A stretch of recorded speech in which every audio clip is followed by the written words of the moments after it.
Hey everyone, welcome to my channel where numbers don't just add up, they tell a story.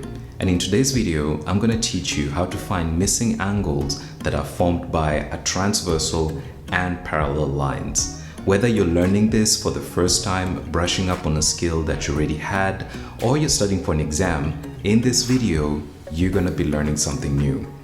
Now, if this is your first time to my channel, consider subscribing to the channel, like the video, and share this video with a friend that might find this content useful. With that said, my name is Peter. Grab your calculator and let's get started.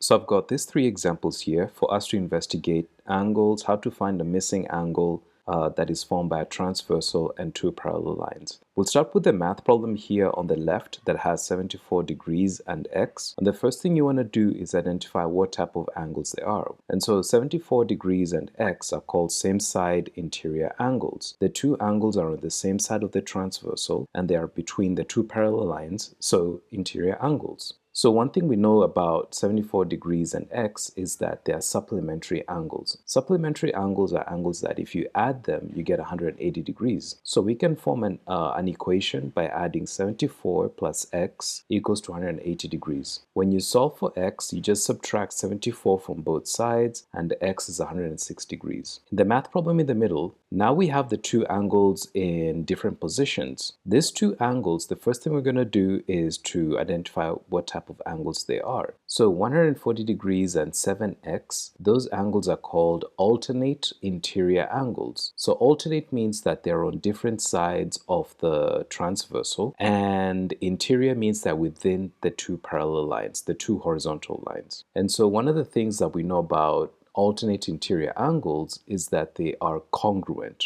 So all we do is set these two angles equal to each other. 140 is equal to 7x, and so we solve this by dividing both sides by 7 and x equals to 20 degrees. So the value of x is 20. This last diagram here, we have 118 degrees and 6x plus 2. These two angles are called same side interior angles. Same side means that they're on the same side of the transversal, and interior, they're between the two parallel lines. One of the properties that these two angles possess is that they are supplementary angles, which means if you add them, you get 180 degrees. So we're going to form an equation here, 6x plus 2 plus 118 equals to 180. You can add 118 plus 2 to get 120, and then now the equation is a two-step equation. You subtract 120 from both sides and you have 6x equals to 60, and then now you simply divide by 6, x equals to 10. So let's take a look at these two examples here.